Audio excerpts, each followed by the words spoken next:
ഒരു രാഷ്ട്രീയ പാർട്ടിയും സ്വീകരിക്കാത്ത തരത്തിൽ ഒരു ആരോപണം ഉയർന്ന ഘട്ടത്തിൽ തന്നെ ഇന്ത്യൻ നാഷണൽ കോൺഗ്രസ് മാതൃകാപരമായിട്ടുള്ള നടപടി സ്വീകരിച്ചിട്ടുണ്ട്. ഇവനാണ് ശരിയല്ലല്ലോ, ഇവന്റെ പുറത്തെപ്പോഴും ഒരു കണ്ണുവേണം. ഒരുമാതിരി ബൂർഷ ടോണിൽ എന്നോട് സംസാരിക്കരുത്. പാർട്ടി നടപടി സ്വീകരിച്ചിട്ടുണ്ട്.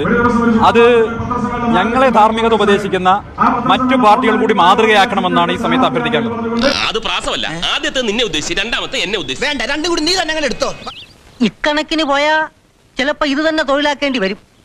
ഇത്തരത്തിൽ ആരോപണങ്ങളും ആക്ഷേപങ്ങളും വരുമ്പോൾ ആ ആരോപണത്തിന് വിധേയരായവരെ സംരക്ഷിക്കുകയും ആരോപണ വിധേയരായവർക്ക് കേസ് കടത്താൻ വേണ്ടി കോടിക്കണക്കിന് രൂപ പിരിക്കുകയും അല്ലെങ്കിൽ ആരോപണം ഉന്നയിക്കുന്നവരെ ഭീഷണിപ്പെടുത്തുകയും ചെയ്യുന്ന രണ്ട് രാഷ്ട്രീയ പ്രസ്ഥാനങ്ങൾ അപ്പുറത്ത് നിൽക്കുകയാണ്. നമ്മളെയാണല്ലോ മച്ചമ്പി. എന്ത് ചെയ്യും എനിക്ക് അറിഞ്ഞൂടാ. ഇവിടെ എന്തെങ്കിലും ഒന്ന് പറയടോ, ഇവിടെ എന്തെങ്കിലും ഒന്ന് പറയടോ. ഭാരത മാതാക്കി ജയ്. അതും ഇതുമായിട്ട് എന്താ ബന്ധം? താനല്ലേ പറഞ്ഞ എന്തെങ്കിലും ഒന്ന് പറയാൻ. CPM-നെ പോലെ BJP-യെ പോലെ ഇത്തരം കാര്യങ്ങളിൽ യാതൊരു ധാർമ്മിക മൂല്യത്തിന് യാതൊരു വിലയും കൊടുക്കാത്ത രണ്ട് രാഷ്ട്രീയ പ്രസ്ഥാനങ്ങൾ. അതുമായിട്ട് എനിക്ക് ഇട്ടൊന്ന് വെച്ചതാണല്ലോ. എന്റെ സ്വഭാവം അങ്ങനെ, ഞാൻ വെക്കുമ്പോ എല്ലാവർക്കും ഇട്ടൊന്ന് കൊള്ളും. അപ്പുറത്ത് നിന്നുകൊണ്ട് ഇന്ത്യൻ നാഷണൽ കോൺഗ്രസിനെ ധാർമ്മികത ഉപദേശിക്കരുത് എന്നാണ് ഇപ്പൊ പറയാനുള്ളത്. കാര്യമായിട്ടാണോ പറഞ്ഞത്, തമാശക്കാണോ? കാര്യമായിട്ട് തന്നെയാ പറഞ്ഞത്. എന്നാ കൊള്ളാം. ഒരുപാട് തമാശ എനിക്ക് ഇഷ്ടമല്ലട്ടോ, പറഞ്ഞേക്കാം. BJP-ക്ക് ഇതൊക്കെ പറയാൻ എന്ത് അർഹതയുള്ളത്?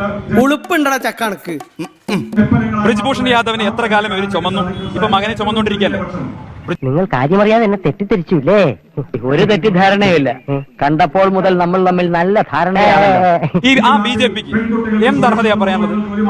BJP-യുടെ പാർലമെന്ററി ബോർഡിലാണ് യെദ്യൂരപ്പ ഇരിക്കുന്നത്. പോക്സോ കേസിലെ പ്രതിയാണ്. ധനനഷ്ടവും മാനഹാനിയും ഉച്ചിഷ്ട ഭക്ഷണവും അനാവശ്യമായ തല്ലുകൊള്ളലും എല്ലാം മിക്സ് ചെയ്തൊരു കണിയാണ് ടീച്ചറെ ഞാൻ കണ്ടത്. BJP-ക്ക് സംബന്ധിച്ച് പറയാൻ എന്ത് അർഹതയുള്ളത്?